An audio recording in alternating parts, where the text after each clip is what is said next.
हमारा प्यारा देश भारत, इसका इतिहास न जाने कितने रहस्यों से भरा हुआ है। भारत दुनिया का सबसे प्राचीन देशों में से एक है। इसकी जैसी संस्कृति और सभ्यता किसी दूसरे देश के पास नहीं है। भारत ना ही सिर्फ भौगोलिक और प्राकृतिक रूप से बल्कि धन और वैभव की दृष्टि से भी हमेशा धनी रहा है। इसलिए इसे सोने की चिड़िया कहा जाता था और इसीलिए दुनिया के बाकी दूसरे देशों की भारत पर बुरी नजर रहती है। समय समय पर कई विदेशी आक्रमणियों ने यहाँ पर आक्रमण करके यहाँ के धन संपदा को लूट लिया। इनमें से कुछ तो सिर्फ लूटपाट करके चले गए और कुछ यहीं पर हमेशा के लिए बस गए। ऐसे में हमारे मन में ये सवाल जरूर आता है कि आखिर भारत के बारे में सबसे पहले किस विदेशी ने पता लगाया था और कैसे लगाया। आसान भाषा में हम ये भी कह सकते हैं कि जैसे अमेरिका की खोज कोलंबस ने की, उसी तरह भारत की खोज किसने की थी। इसके लिए हमें सबसे पहले तो ये समझना होगा कि किसी देश को खोजने का मतलब क्या होता है। ऐसा नहीं है कि खोज से पहले वो देश अस्तित्व में ही नहीं था। दरअसल खोज का मतलब ये होता है कि उस देश के बारे में पूरी दुनिया को पता लगता है। हालांकि आजकल पढ़ाया जाता है कि वास्को ड गामा ने भारत की खोज की, जो कि बहुत ही बड़ी बेवकूफी वाली बात है। जबकि बच्चों को यह पढ़ाया जाना चाहिए कि वास्को ड गामा ने यूरोप को पहली बार भारत तक पहुंचने का समुद्री मार्ग यानी कि रास्ता बताया। और ऐसा भी नहीं है कि वास्को ड गामा के आने से पहले कोई यूरोपियन भारत नहीं आया था। इटली जैसे यूरोपियन देश भारत से व्यापार करते थे और यहाँ से सामान खरीद कर उसे पूरे यूरोप में बेचते थे। लेकिन 1453 ईस्वी में जब तुर्कों ने कुस्तुनतुनिया यानी कि इस्तांबुल पर अधिकार कर लिया तो उन्होंने यूरोप और भारत के बीच का थल मार्ग को जो है बंद कर दिया, जहां से अब तक व्यापार हो रहा था। 15वीं शताब्दी के बाद यूरोप में आर्थिक क्रांति हुई, जिसके बाद यूरोप के सभी देश पूरी दुनिया में व्यापार करके मुनाफा कमाना चाहते थे। इस समय अरब के देश भी भारत से मिर्च मसाले आदि खरीद कर उसे यूरोप के बाजार में बेचते थे, जिससे उन्हें कई गुना मुनाफा होता था। अरब के लोग भारत के रास्तों को जानते थे, लेकिन उन्होंने यूरोप के लोगों को रास्ते के बारे में नहीं बताया। उस समय यूरोपियन लोग अरब के उस पार पूर्वी देशों के बारे में ज्यादा नहीं जानते थे। जहाँ तक सवाल भारत का है तो इसके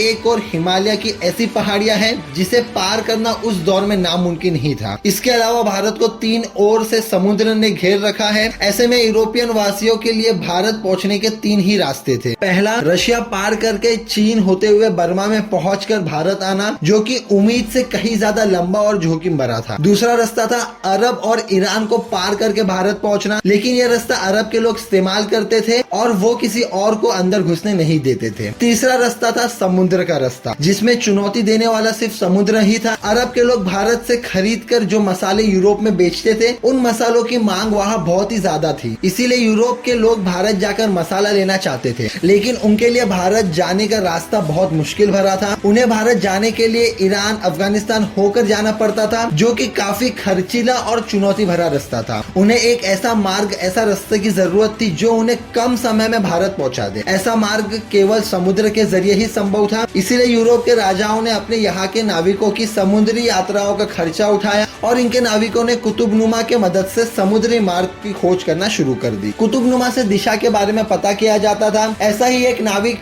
क्रिस्टोफर कोलंबस था, जिसने 1492 ईस्वी में स्पेन से अपनी यात्रा शुरू की थी। 2 महीने से भी ज्यादा की यात्रा के बाद जब उसके जहाज ने धरती को छुआ तो कोलंबस को लगा कि वो भारत पहुंच चुका है, लेकिन हकीकत में वो अमेरिका की धरती थी और भारत का रास्ता ढूंढते ढूंढते उसने अमेरिका की खोज कर डाली। लेकिन अपनी मौत तक भी उसे यही लगता था कि उसने जो देश खोजा है वो भारत है। वही दूसरी ओर पोर्टुगल के एक नाविक वास्को ड गामा ने भारत के इन रास्तों की खोज करने की ठानी और इस ऐतिहासिक सफर पर निकल पड़ा। 8 जुलाई 1497 में वास्को ड गामा अपने साथियों के साथ भारत की खोज के लिए रवाना हुआ। उसके जहाजी भेड़े में 4 जहाज थे और 170 के करीब आदमियों का दल था। सबसे बड़े जहाज सेंट गैब्रियल पर वो खुद था। सबसे पहले वो अफ्रीका के अंतिम छोर केप ऑफ गुड होप पर पहुंच गए। उसके बाद वो अफ्रीका के ही एक राज्य मोम्बासा आए, जहाँ के राजा ने उसकी मदद की और उसे एक अरब नाविक दिया जो कि भारत का रास्ता जानता था। वास्को ड गामा अफ्रीका महाद्वीप के चक्कर लगाकर 20 मई को भारत के कैलिकट बंदरगाह पर पहुंच गया। भारत की ये खोज का सफर लगभग 10 महीनों का रहा। कैलिकट के राजा से उसने व्यापारिक समझौते किए और कई तरह के मसाले खरीदे। वह कैलिकट में 3 महीना रुका और पोर्चुगल वापस चले गया। पूरे सफर सफर में उसके सिर्फ 55 साथी ही जिंदा वापस पोर्चुगल पहुंच सके। पोर्चुगल लौटने पर वहां उसका भव्य स्वागत किया गया। फिर ईयर 1502 में वो पोर्चुगल की नौसेना के साथ दोबारा भारत आया। उसने रास्ते में मिली सभी भारतीय और अरबी जहाजों को लूट कर खत्म कर दिया। वास्को ड गामा ने यूरोप के लुटेरों, राजाओं और व्यापारियों के लिए एक रास्ता बना दिया था। इसके बाद भारत पर कब्जा जमाने के लिए यूरोप के कई राजाओं ने कोशिश की और समय समय पर उन्होंने यहाँ अपने गवर्नर भेजे और उन्होंने भारत के लोगों का धर्म बदलने की भी प्रयास किया। पोर्चुगलियों की वजह से डच, ब्रिटिश और फ्रांस लोग भी यहाँ आने लगे। ईयर 1615 में ब्रिटिश और ईयर 1698 में फ्रांसीसी बस्तियां भी भारत के राज्यों में बसी। ईयर 1503 में वास्को ड गामा वापिस पोर्चुगल लौट गए और 20 साल वहाँ रहने के बाद वो 1524 में फिर भारत आया ताकि पोर्चुगल के कब्जे वाले भारतीय इलाकों को अच्छे से कंट्रोल कर सके। लेकिन 24 में 1524 को वास्को ड गामा की मौत हो गई। लिस्बन में वास्को ड गामा के नाम का एक स्मारक है।